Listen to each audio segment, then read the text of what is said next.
Black History Month continues, and today we're discussing an important current issue in the African American community, racial profiling. That's all next on Significant Insights.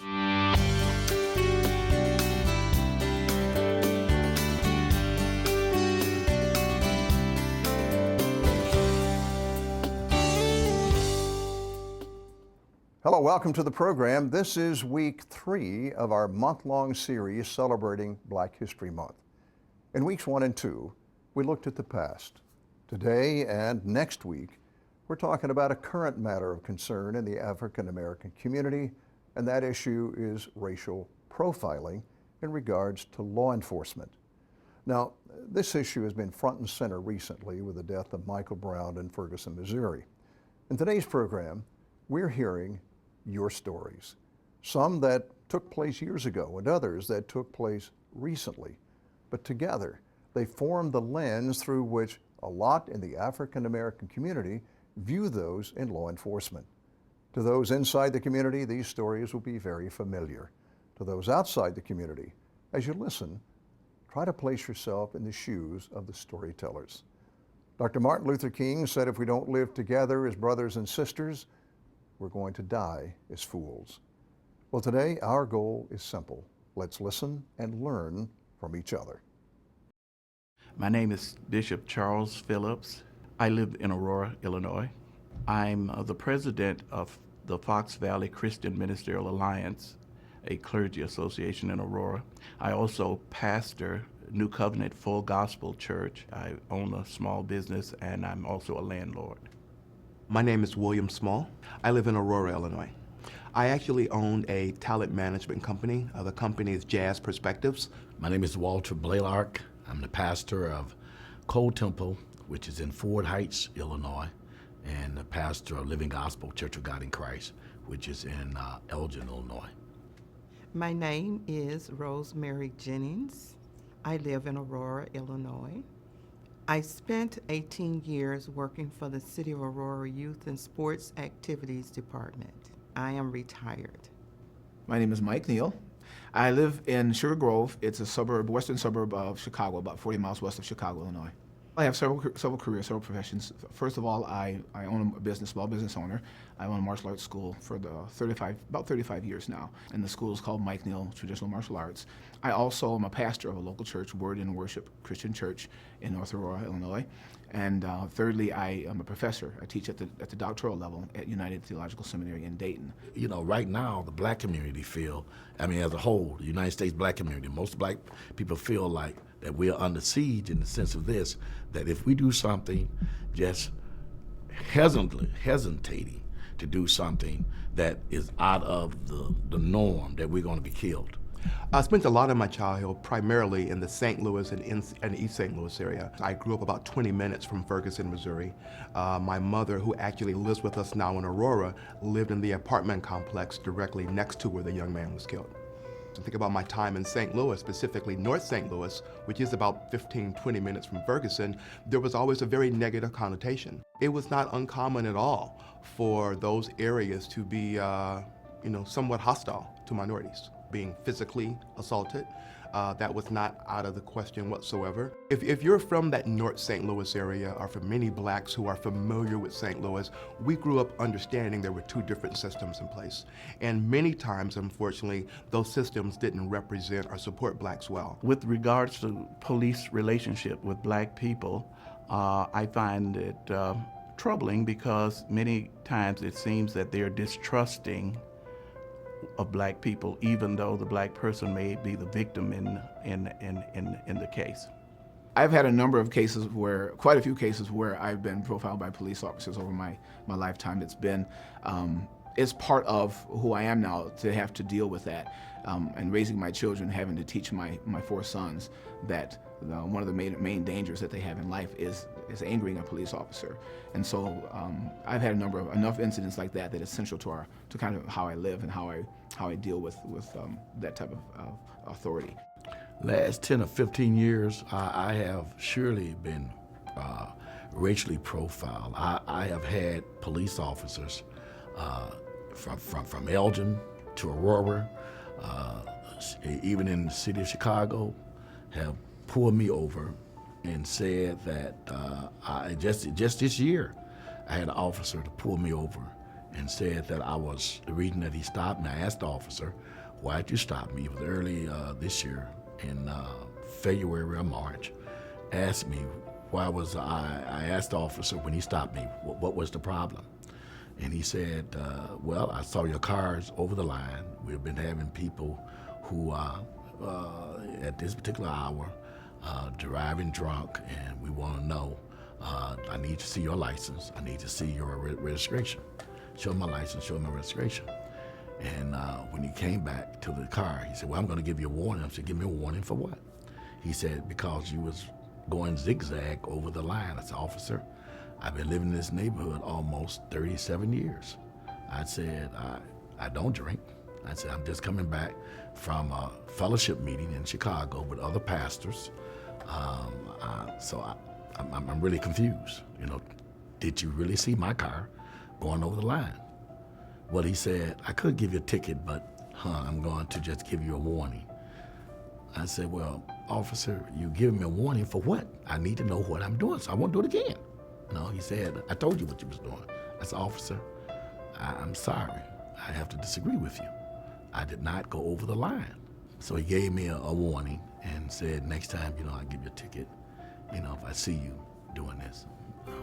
My current wife now is a Polish and Italian ancestry, and I remember just distinctly 2 different occasions in the Naperville area, or at least one in Naperville, and this goes some time back, by the way, where we basically were just, driving to our parents' home to visit on 75th Street in Naperville. We were actually pulled over, and the strange thing is, even to this day, I can't recall a good, clear understanding of why we were pulled over. The only thing the officer did was walked over to her side of the car and asked her, was everything okay?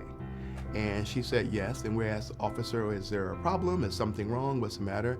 He just wanted to make sure everything was okay. And we really were kind of, taken back by that. We just didn't, in my mind, based on my experience, I began to think what it was, but I didn't want to accept that reality.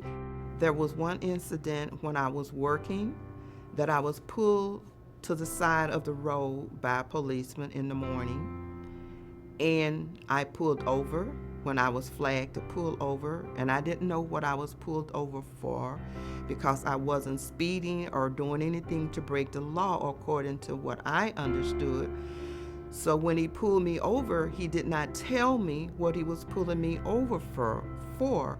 But in respect to the law, I waited for him to tell me, and I was on the clock on my way to work, so at some point I was going to be late. So eventually I asked him, what are you pulling me over for? And he showed me an attitude like, how dare you question me? And eventually came back to me and told me there was something on my license plate. There was a frame around the license plate on my car that shouldn't have been on it. At that time, as a woman, I didn't put a license plate on my car. My husband bought it, so I had no idea this was something shouldn't have been on the car, according to him. And so I was very upset, and he gave me a ticket to appear in court, and I was upset, but I went to work, and I called home to my husband, and he told me the police had called there to tell him disregard the ticket. I didn't have to appear in court. To me, that was harassment. I had a feeling at that time, had it been dark and I was alone in the car and it was night somewhere, what would have happened to me? I was breaking up a fight one day. And as I was breaking the fight up, somebody called the police. About 10 police officers showed up. And the white citizens who saw me breaking it up had to tell them, don't arrest him, he was breaking it up. They didn't believe me. And at that time, I worked for the city of Elgin. They didn't believe me. If those citizens wouldn't have stood up for me, if those white citizens wouldn't have stood up for me, I'd have been arrested on that day. So I guess for me, one of the things I found out that most young black males find out, that you tend to be a little more cautious when it comes to the police. I think you're cautious maybe for all police, but specifically you're very cautious when it comes to white police officers, specifically in an area that you're not familiar with.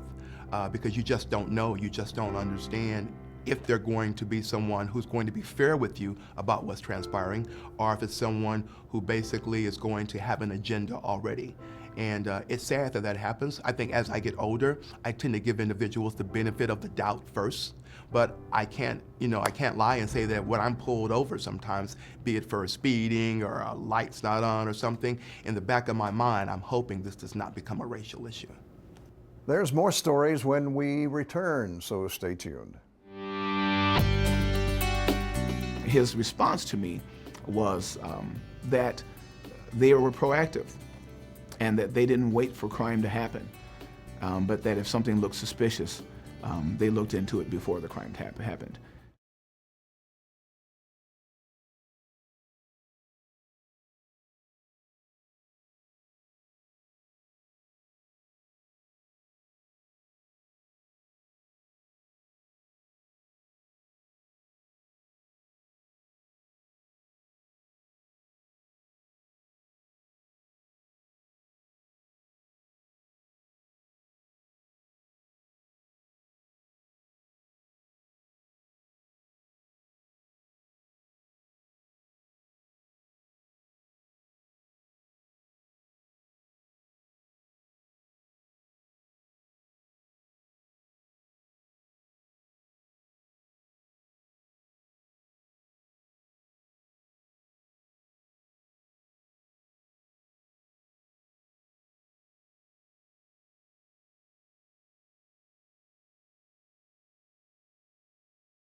Welcome back. Today we're continuing our series on Black History Month with personal stories that deal with racial profiling.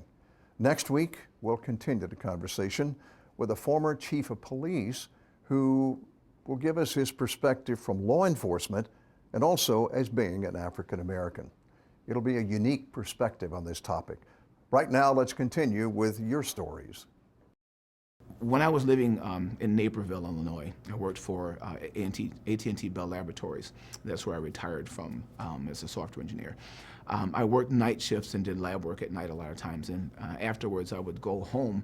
I would stop and get a Slurpee or something to drink on the way home in the same neighborhood where I lived. I would often be followed by the police all the way through town until I got to my destination. After a while, they began to stop me. When I would pull into the White Hen, they would pull in behind me, and when I came out, they would question me, ask me who I was, ask for ID, go through the whole shot, ask if they could look in my car and what was I doing there. After a while, it got to be kind of annoying because the same officer stopped me several times. 3 times in 1 week, I was stopped by the same guy, and he didn't recognize me. And I knew who he was. The 3rd time he stops me, I call him by his name as he's approaching, and he looks at me like, how do you know me? And I'm thinking, you stopped me twice already this week in the same spot. How do you not recognize me? We can't all certainly look that familiar. 6'3", 230-pound black male driving a BMW 7 Series. That's not every day in Naperville. And so his response to me was that they were proactive and that they didn't wait for crime to happen, but that if something looked suspicious, they looked into it before the crime happened.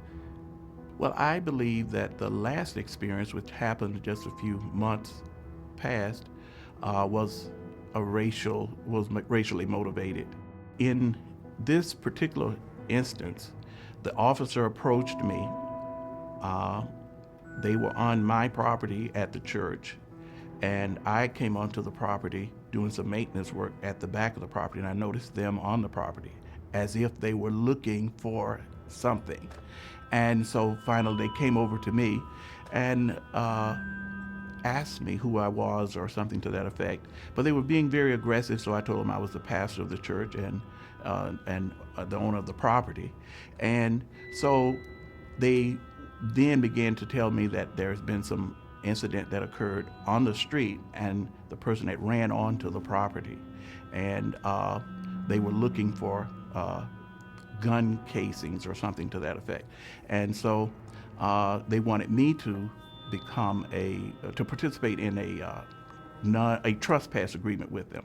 And when I refused to enter or engage in that contractual agreement for reasons that I described, that I was very busy and I didn't have the time and didn't want to be involved, but I would help them in any way I could with their investigation, they became kind of angry in their approach and really threatening in the way of trying to bully me into signing this agreement. I think in most cases, the mindset is that black people don't have rights that will be upheld, and so most people can try and persuade them to do whatever they think they want them to do. If I had been a white clergyman, I think I would have been respected for my decision not to engage in a contractual agreement with them in their investigation, especially since I had worked in the community prior for 10 years or more as a community leader and had helped really to clean the community up and restore some relationship between the police department and the citizens in the community. And this was, just disregarded. It was what she wanted me to do and nothing else would satisfy. Because I would not give her what she wanted in the way of signing a trespass agreement that she could enter my property at will, she retaliated by charging me with running a nuisance property. We had a revival over on the west side of Elgin, and we was having like a testimonial service. And as we was having a testimonial service, we kept on hearing this pop, pop, pop. And we looked around, and this guy was chasing another guy, shooting at him. And I tried to stop him, and everybody was, the parishioners at the revival, they was dived on the ground. Kids was being covered by their parents, and they're running in the middle of the revival. This guy's shooting. Thank God that nobody got hurt. And the police officers came. When I grabbed the guy and told him, hey man, you got to stop this. You could kill somebody out here. He said, well, that's what I'm trying to. I said, no, that's what you don't want to do. And and the guy ran. He ran behind him, and as he ran behind him, what I did is saw a police officer. A squad car was coming down adjacent to the revival. I stopped, held the police down. The police said, what's the problem? I said, got a guy over here shooting. And he said, that's what you stopped me for? I said, yeah, the guy's shooting here. We having a revival. And he pulled off. He left. He kept on going. He kept on going. He said,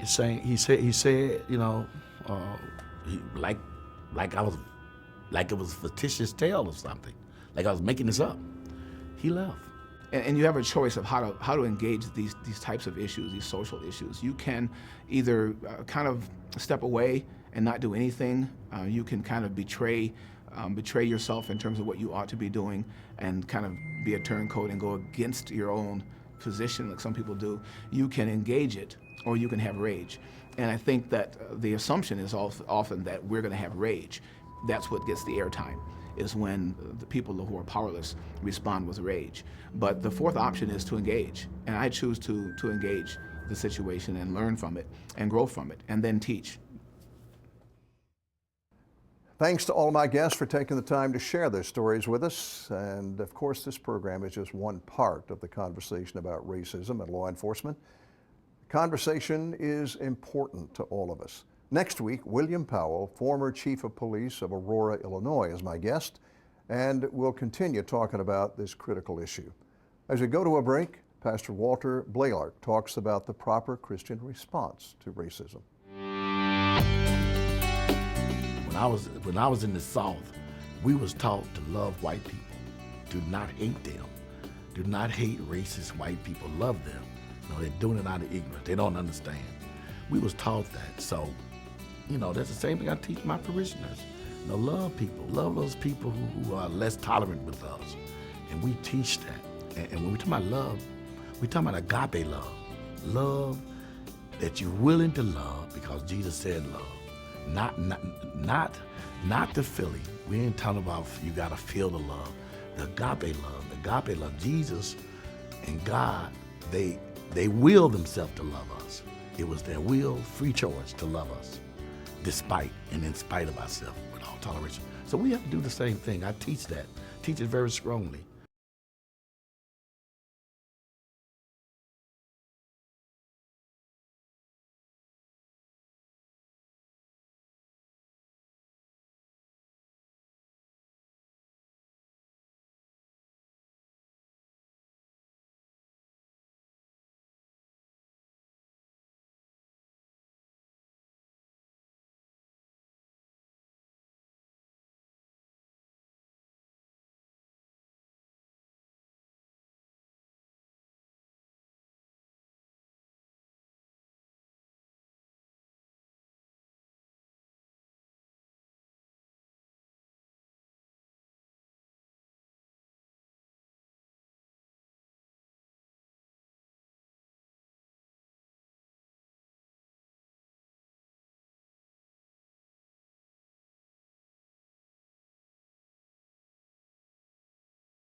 Welcome back. Today, for our final thoughts, we're going to use some additional comments from our interviews on race and law enforcement.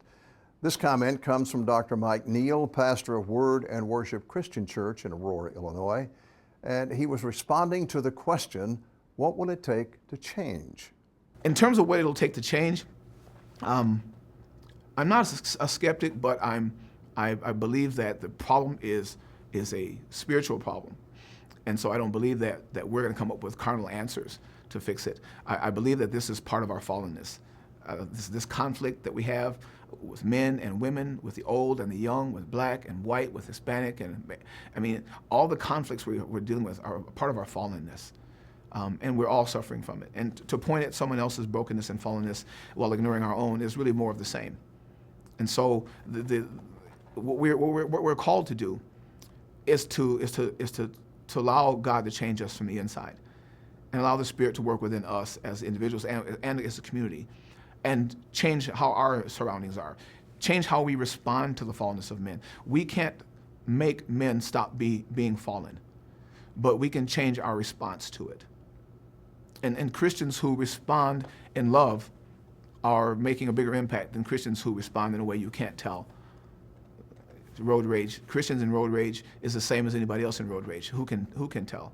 And so we're called to grow and mature and to change how we respond to those people, because it's only through the love and through a Christian response that we can make an impact, even a short-term impact. And it's heart to heart and breast to breast. It's one person and another person. It's one mother crying with another mother. It's one father and another father. It's these horrible things that happen to all of us that bring us together. And so it's when we recognize our similarities rather than our differences that we begin to come together. And it's unfortunate that it has to be something horrific that happens, 9/11, that brings us together. Some tragedy, earthquakes and tsunamis that bring us together. But we're at our best when the situation's at its worst. And when we're comfortable, we're at each other's throats. And that's part of our fallenness. And that's not gonna go away until Christ returns. But in the meantime, we're called to respond differently. We have a model. God has revealed himself to us. He's revealed himself to us through creation, and we can see his power every day. He's revealed himself to us through his son and how his son lived. And we're to model that. He reveals himself to us through his word, his written word that we study and we pray over and we learn to practice. And by that, we become changed individuals. And we're fallen creatures, but we're raised up by the power of Christ to live and behave in a way that is above us. It's a power that runs through us that allows us to live above what we're capable of. And that's where change is going to come from. And so we can't count on policing to change and fix it. We can't count on the government or politicians to change it. More lies, more stories, more back and forth, more fighting, powerful fighting with the powerful over the remnants of power. That's not going to change it. It is only through those who believe, seeking Christ and allowing him to change our response, and then our responses in love, drawing unbelievers to us, and then we have real change and substantive change. Thanks, Pastor. We appreciate that word. You know, a few years ago, I was talking to one of the more successful missionaries to Africa, and I asked him what I thought was an interesting question, and I got a very interesting answer. I said, when you first went to Africa, did you really love African people? And he said, no, I didn't, because I didn't know any African people. He said, but then I went to Africa, and I got to know an African person. I got to know another one. And the more I got to know, the more I was committed, not just to the land, but to the people. And I learned to love African people, and they learned to love me. And he said, you really can't love people you don't know. You can say you do, and you can have feelings, but it's not until you have a relationship with people. You get to know their sensitivities, you know who they are, you know their likes, their dislikes, and you have a commitment to those people. He said, then you can truly say, I love these people. I think that's the way it is in relationships. It's when we get to know each other that we really love each other. Thanks for joining me. God bless you.